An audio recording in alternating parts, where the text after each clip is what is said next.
Bem, desafio muito grande, né? Falar aos irmãos, mas eu queria que vocês abrissem as vossas Bíblias na epístola escrita aos Colossenses, capítulo de número 1.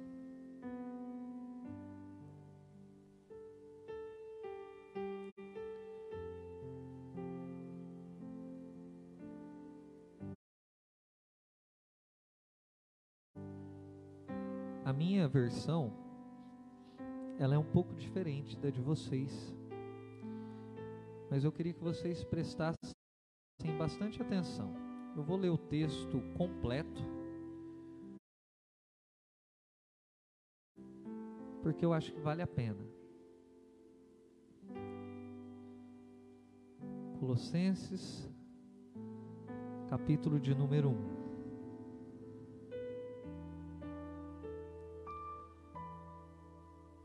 Eu vou começar no verso 13, tá? Vou começar um pouquinho antes. Na hora que eu chegar no 13 eu falo para vocês. Diz assim: é o poder que suporta o insuportável e se derrama em alegria e gratidão ao Pai, que nos fez fortes o suficiente para que tenhamos parte em tudo de glorioso e belo que Ele tem para nós. Verso 13. A maravilhosa verdade é que Deus nos resgatou dos becos sem saída e dos caminhos de escuridão. Ele nos pôs no reino do Filho que tanto ama,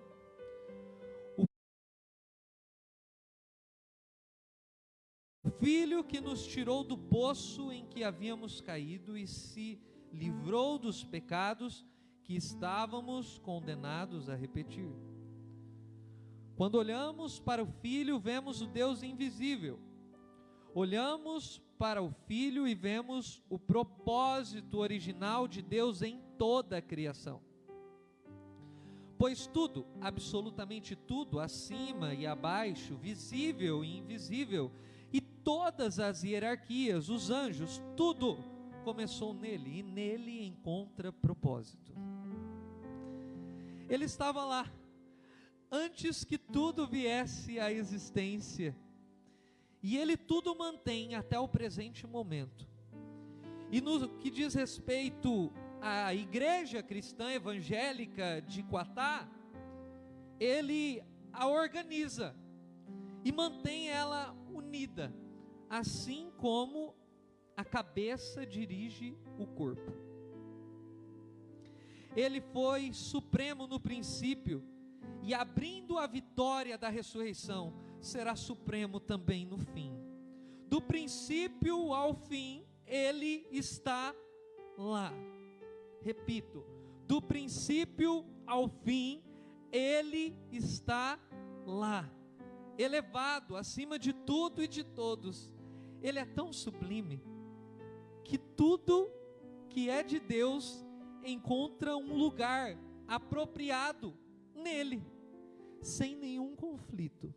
Além disso, todas as peças quebradas e deslocadas do universo, pessoas, coisas, animais, átomos, estão agora consertadas em vibrantes harmonia, tudo por causa da sua morte, de seu sangue derramado na cruz. Para encerrar, vocês são um exemplo do que Ele é capaz de fazer. Houve um tempo em que vocês estavam de costas para Deus, numa atitude de rebeldia, sem perder a oportunidade de causar aborrecimentos a Deus. Mas agora, ao se dar completamente na cruz, morrendo de fato por vocês, Cristo os trouxe para o lado de Deus e acertou a vida de vocês, deixando-a íntegra e santa em sua presença. Não recusem um presente desses. Permaneçam firmes no vínculo da verdade, sintonizados com a mensagem e atentos para que não sejam distraídos ou desviados. Não há outra mensagem, apenas esta: toda criatura debaixo do céu ouve a mesma mensagem. Toda criatura debaixo do céu ouve a mesma mensagem. Eu, Paulo, sou o mensageiro dela.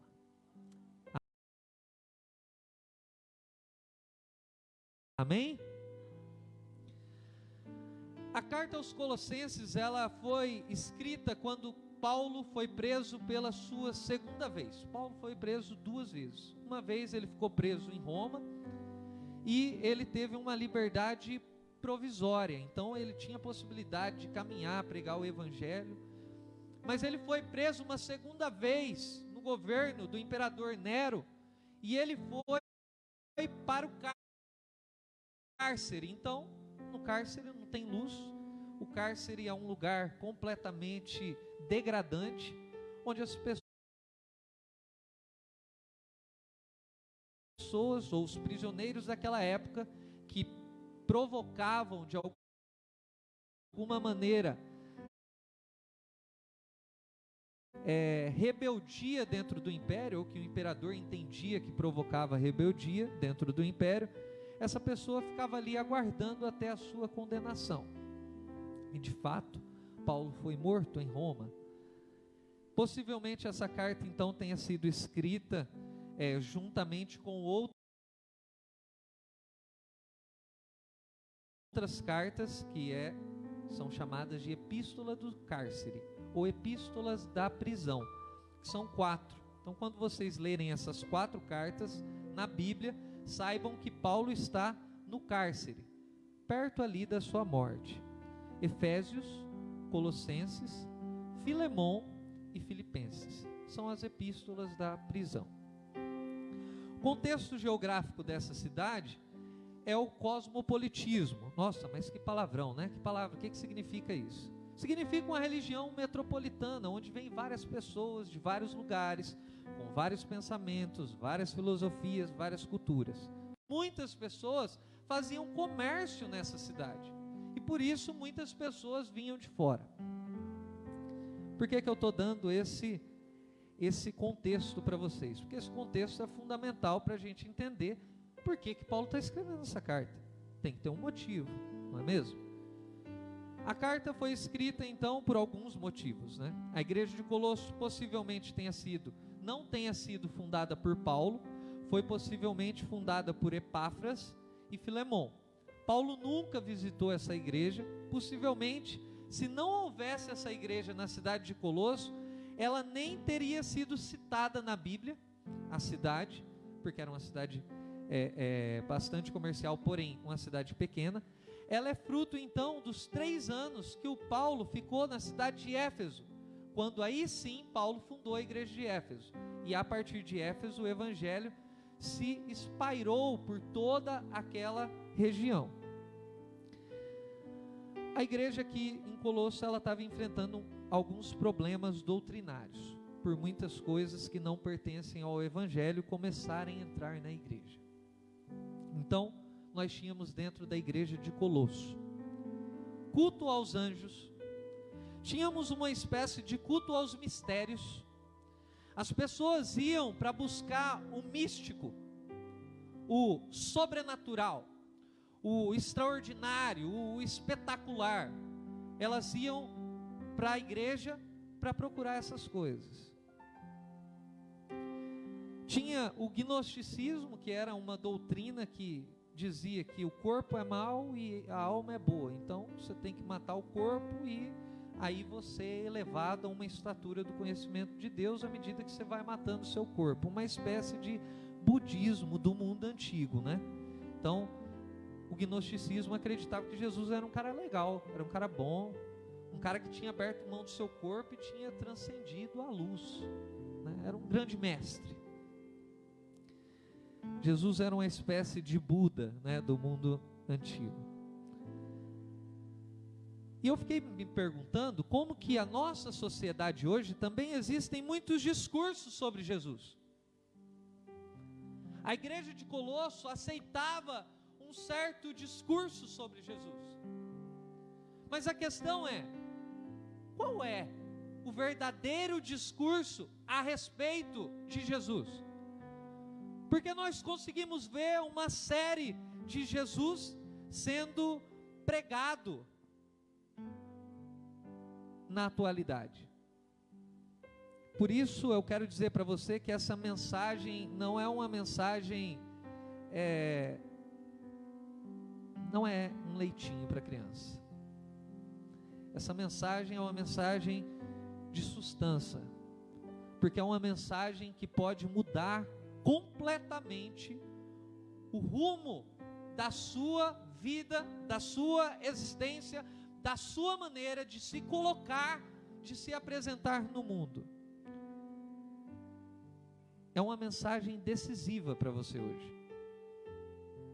Eu sei que muitas igrejas tornaram-se clubes de pessoas que se conhecem, se ajudam, né? Apesar, até mesmo o pessoal de fora, é isso que eles esperam da igreja, né? Esses dias atrás eu estava conversando com um amigo meu, onde eu trabalho, e ele se declara socialista, comunista. Eu não me lembro muito bem o que ele se declara assim, mas eu lembro que é alguma dessas duas nomenclaturas, né? E ele falou assim para mim: se não for para a igreja ajudar os outros, ajudar dando uma cesta básica, melhorar a vida das pessoas, não tem sentido da igreja existir, porque esse é o sentido da igreja. E eu prontamente corrigi ele, né? Eu disse assim: não, isso que você disse pode ser até um meio, pode ser até um meio pelo qual nós podemos revelar o amor de Deus, mas a finalidade da igreja, o sentido da igreja é pregar ao mundo Jesus Cristo como o Salvador. É para isso que nós estamos aqui. Esse é o sentido, esse é o telos, essa é a finalidade, é o propósito. É a razão pela qual nós saímos de casa e entramos numa igreja. Porque nós queremos que as pessoas saibam que Jesus Cristo é Deus. Ele vai muito além de um cara legal. Ele vai muito além de uma referência filosófica. Ele vai muito além de um cara da assistência social. Ele é Deus. É isso que nós pregamos. Essa é a mensagem. Existem uma série de Cristos pregados aí na igreja evangélica do Brasil. Essa mensagem ela é totalmente cristocêntrica. E hoje, você pode ter entrado aqui, você pode ser um admirador de Jesus. Você pode estar no nosso meio há anos, e ser tão somente um personagem que será perdido na multidão. Quantas pessoas entram e saem das igrejas, e quantos não voltam mais? A mensagem de hoje é literalmente para pautar a sua vida. É um convite ao discipulado. É um convite para você estar além da multidão. Se pudesse usar o texto da mulher do fluxo de sangue, é um convite para você tocar na orla do manto, né? As pessoas não têm problema em aceitar o Jesus das obras sociais, mas acham problema em aceitar o Jesus que funda uma comunidade espiritual. As pessoas não têm problema em aceitar o Jesus histórico, mas encontram problemas em aceitar o Jesus que dá sentido para a história da humanidade. As pessoas não veem problema algum em aceitar o Jesus humano, mas encontram-se perturbadas com a ideia do Jesus que é o Cristo Salvador, que ressuscitou e está vivo aqui, passeando no meio da sua igreja hoje. As pessoas não acham problema em aceitar o Jesus rebelde, revolucionário, desbancador das doutrinas imaginárias que formavam a religiosidade daquele povo antigo, do judaísmo, mas encontram problemas no Jesus que prega uma nova vida e que fala da obediência como um alimento que dá a vida, a obediência ao próprio Deus. Em Colosso, as pessoas também não tinham muitos problemas em aceitarem um certo tipo de discurso sobre Jesus, mas elas tinham dificuldade em aceitarem o verdadeiro Jesus, o Deus. Há uma mensagem que ecoa na história. Há uma mensagem que atravessa o mundo cósmico, físico, biológico, social, psicológico. Há uma mensagem que transgrediu a lei do tempo. Uma mensagem que zomba e aborrece as leis mais empíricas, evidenciadas e idolatradas da ciência. Há uma mensagem que vive quando parece desfalecer, que se levanta quando cai, que está alta quando nasce de baixo. Alice no País das Maravilhas parece até uma enciclopédia de ciência diante de um mistério tão grandioso assim, né? Essa mensagem é a mensagem que virou o mundo de ponta cabeça. Homens e mulheres foram atingidos por ela, assaltados pelo poder da mensagem da cruz de Cristo. Há um estrondo entre nós nessa noite, estrondo esse que não pode ser negligenciado por ninguém, porque o texto que nós lemos disse: toda criatura debaixo do céu ouve a mesma mensagem. O nome e a mensagem de Jesus atravessa os continentes, culturas, desejos, necessidades. Ela flui como um rio que não pode ser contido pela margem, que jamais poderá ser parado pela construção de barragens construída pelos seres humanos na antiguidade, no presente e no futuro. Deus nos escapa quando nós tentamos apreendê-lo. Deus é o espelho da minha e da sua finitude, da minha e da sua incapacidade. É por isso que Ele é a nossa salvação. Para nós, acostumados com a manipulação do sagrado, ainda mais na nossa cultura, né? Então a gente está acostumado na nossa cultura a manipular o sagrado. Como assim, né? Você vai lá e faz Deus, eu vou fazer isso dessa maneira, e aí eu espero que o Senhor me retribua desse jeito, hein? Como se nós pudéssemos manipular o sagrado, como se nós pudéssemos ir lá e oferecer uma oferenda, que a gente acha que só tem essas transgressões religiosas nas outras religiões, né? Mas a gente faz isso também dentro das nossas comunidades, como se a gente fosse oferecer uma oferenda e esperar que vai trazer o amado em 7 dias, não é isso que a gente está acostumado a ver de cartaz? Como se nós pudéssemos pegar e manipular o sagrado. Não, Deus é soberano. Não tem como nós sermos pajés, não tem como nós manipularmos Deus. E aí é interessante porque nós que somos modernos, né? Nós acreditamos que nós temos o controle sobre tudo. Você já reparou que a gente acha que a gente tem o controle sobre o tempo e o espaço? Se você duvida disso, olha para a quantidade de prédios em uma cidade grande e você verá abertamente a capacidade do ser humano de transformar o seu espaço e as paisagens. Ou então ligue a televisão nos jornais e escute as previsões do tempo. Nós estamos acostumados a estar no controle. Hoje nós não vamos sair porque vai chover. Eu sei que vai chover. Quem que te disse? É a ciência. Eu assisti no jornal hoje que vai chover. Nosso costume de ter controle, de tentar ser Deus. A mensagem da cruz é um estrondo atordoante. É um murro no estômago, sem aviso prévio. Porque na mensagem da cruz, Ele é o sentido da história. Ele é a maior evidência de que nós não temos controle nem sobre a vida e nem sobre a morte. É uma história que está sobre nós, além de nós. É por isso que estamos aqui. É por isso que você está aqui. Porque essa história da missão de Deus, da cruz do Calvário, um dia atravessou a minha e atravessou a sua vida. E um dia o Senhor te chamou para que você estivesse aqui, hoje. É por isso que nós estamos aqui, porque Ele nos trouxe para o reino do seu amor.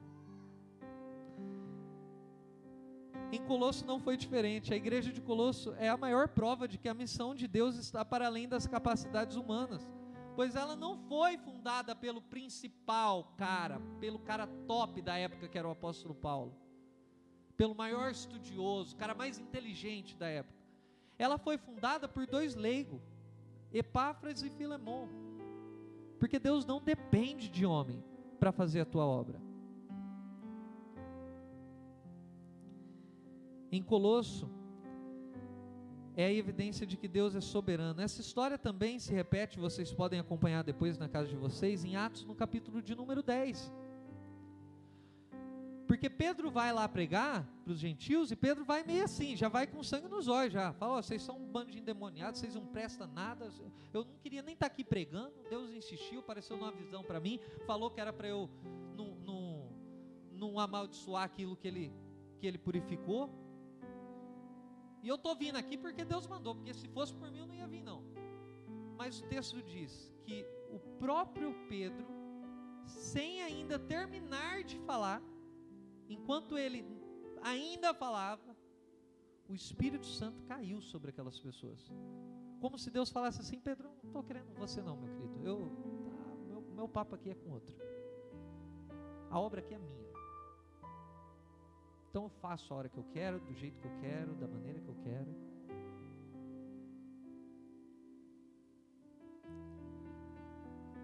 Também dá para ver isso na vida de Jonas, né? Porque o Jonas também foi outro, né? Vai para Nínive. Ah, não, Nínive, cidade de pobretão, um bando de povo rebelde do caramba. Eu vou para Tarsis. Tarsis é a capital. Tarsis tem shopping, tem cinema.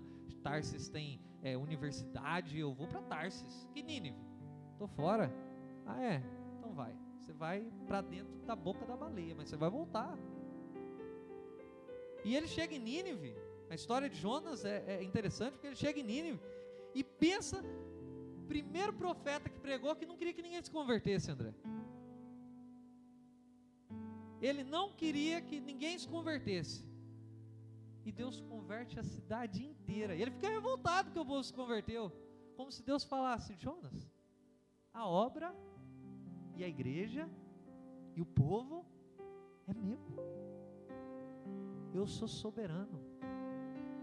É essa mensagem que eu vim trazer para você hoje. Eu não sei como você entrou aqui, mas eu sei de uma coisa: Deus é o Senhor da sua vida, da sua história, da sua casa, da sua família, do seu lar, do seu emprego. Deus é o Senhor da nossa vida. É por isso que nós estamos aqui, porque essa história, ela nos atravessa. A cruz de Cristo nos banha, nos limpa, nos lava, nos purifica, nos transforma, nos redime.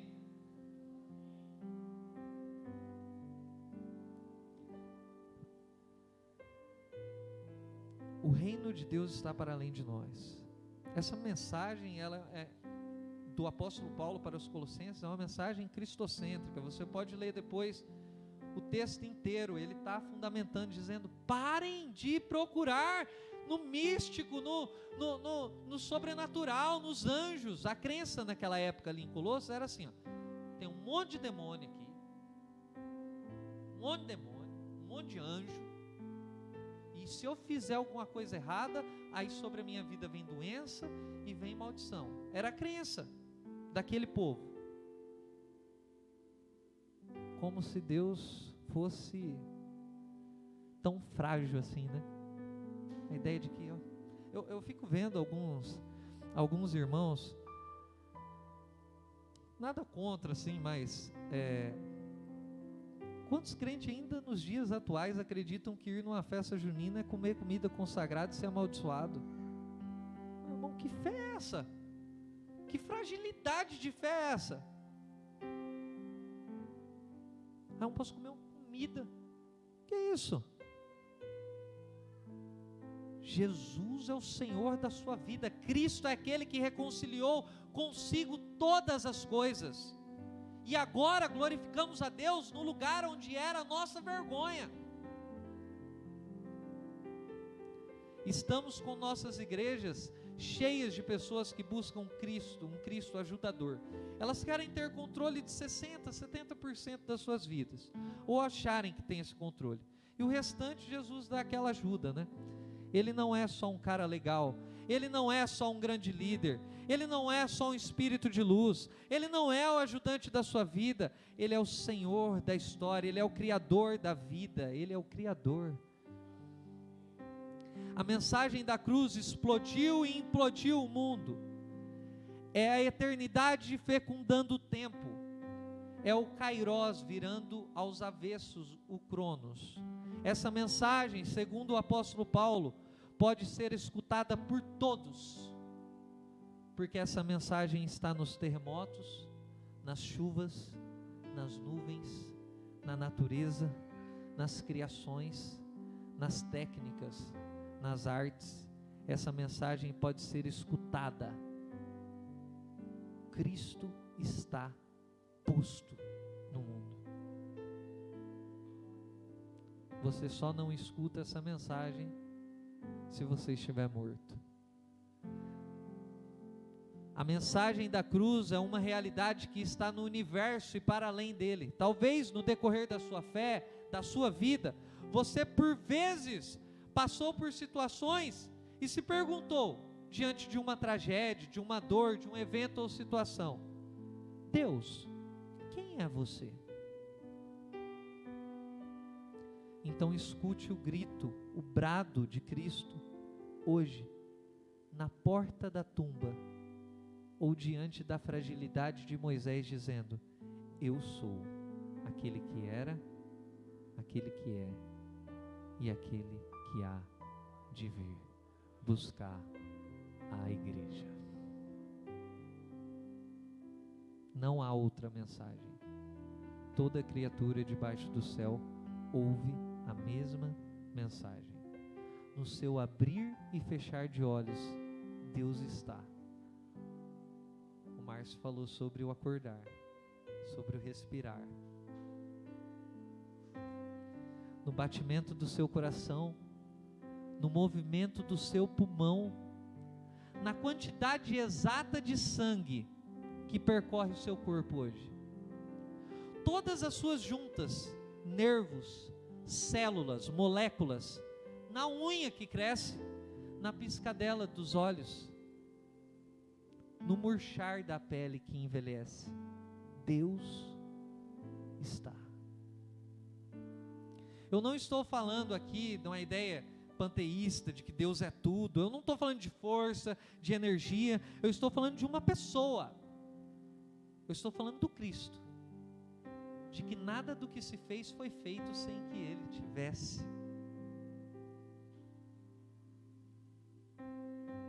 É no choro da criança que nasce, ou no fechar dos olhos do Senhor que expira.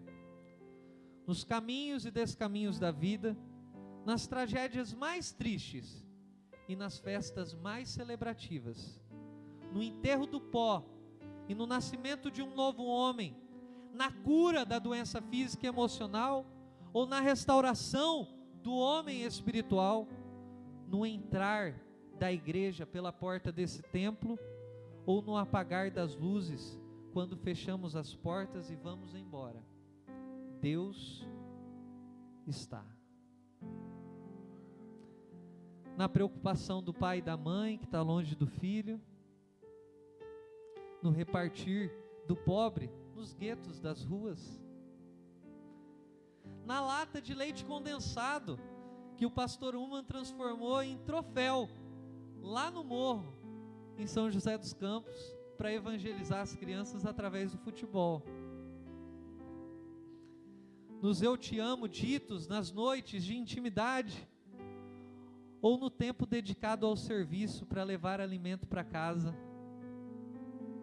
Nos canaviais de Cana, quando eu vou aqui de domingo, nos canaviais de Cana, dessa usina que abriga homens da noite, vivendo a vida com dignidade de cidadãos, Deus está.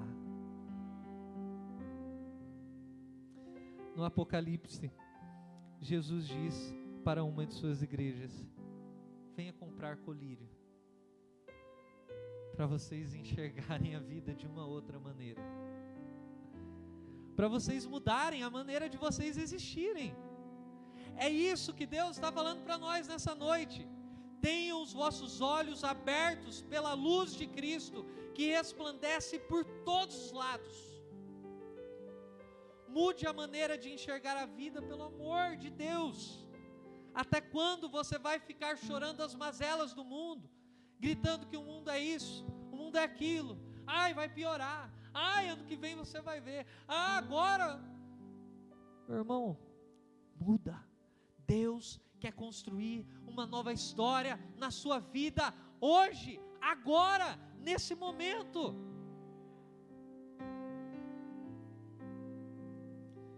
Essa é a mensagem de Deus para você. Que Deus muda a história. Vocês foram transportados do reino das trevas para o império do seu amor.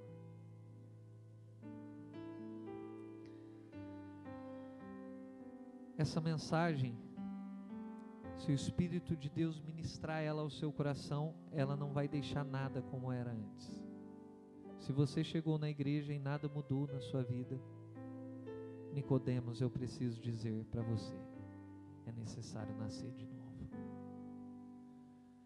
Quando entramos na luz, as coisas encobertas são descobertas, as coisas não vistas são vistas, as cores são realçadas, tudo muda. Eu venho de um tempo onde as pessoas entravam na igreja, vizinho, parente, amigo, colega, percebia a mudança de 180 graus na vida da pessoa. Ela mudava o jeito de vestir, ela mudava o tipo de música que ela escutava, ela mudava a linguagem dela, mudava tudo. Hoje em dia, é difícil de você conseguir detectar um cristão.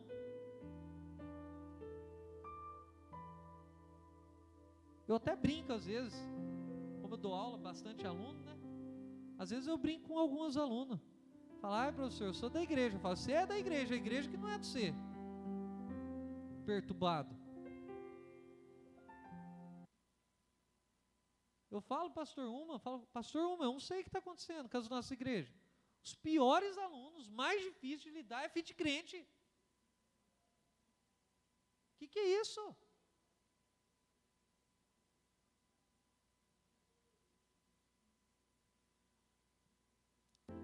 Eu fico me perguntando, a gente está se misturando com o mundo para quê?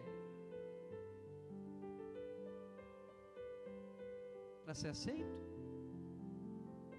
É isso que a gente precisa, da aceitação do mundo? Charles Spurgeon tem uma frase que é maravilhosa, ele diz assim, ó: o cristão não corre perigo quando é perseguido pelo mundo. Ele está em perigo quando ele é aplaudido por ele.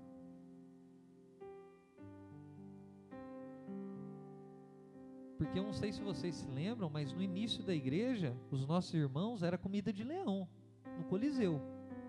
Era um monte de gente dando risada, num estádio, e os cristãos eram colocados lá no meio, soltavam as bestas feras, os leão, e trituravam eles, por serem cristãos.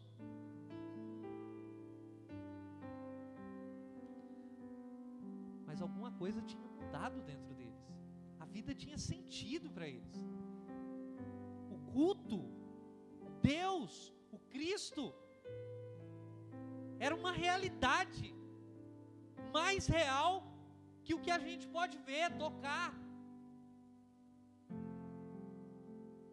Mas aí a igreja foi trazendo os costumes, né? a igreja se tornou a religião oficial do Império Romano, aí vem costume do Oriente, vem um monte de coisa que não faz parte da igreja.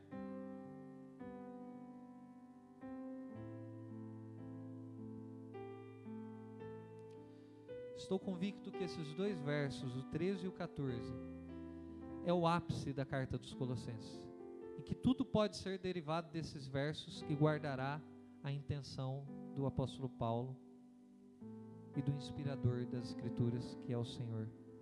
Por isso esses versos não são meramente afirmações morais.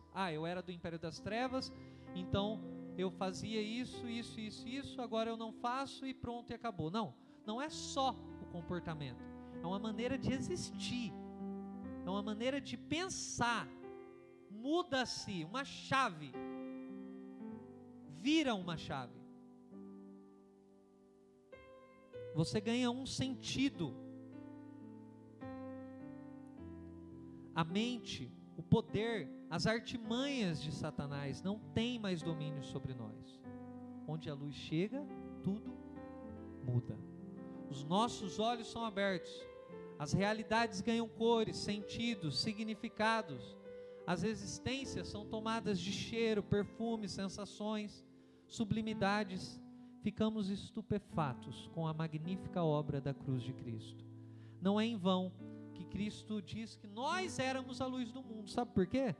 Porque nós somos os olhos pelos quais o mundo irá enxergar uma nova vida, uma nova realidade, um novo mundo, novos céus e nova terra, não é isso?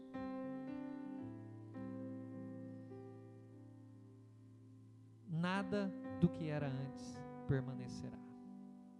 Coloque-se em pé. Por fim, a mensagem da cruz continua sendo do povo saindo do Egito para Canaã. A mensagem da libertação não é realizada externamente por forças espirituais, místicas, como os colossenses estavam acreditando, mas ela é o rio de Deus que flui de dentro de você para fora. Nós somos libertos. Libertos do quê? Libertos desse nosso eu duro, cru, esse sentimento egóico de tentar ser Deus, ter controle sobre tudo. Essa atitude nossa desde a concepção, né? A gente fica no ventre da nossa mãe encurvado para nós mesmos assim. A posição fetal é o homem olhando para o seu próprio umbigo. A mensagem da cruz, ela nos estica, ela nos levanta, ela nos deixa em pé, na horizontal, para olhar para o meu próximo, para olhar para além do meu próximo, para olhar além do sol, da lua e das estrelas.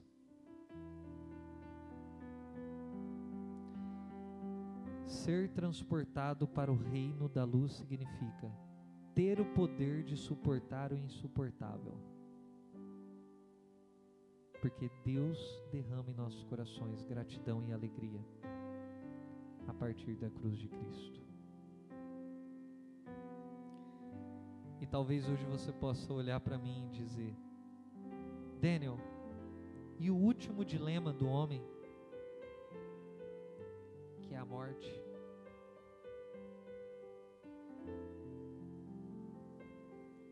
E se você olhasse hoje para Jesus e dissesse: mas Jesus, e a morte?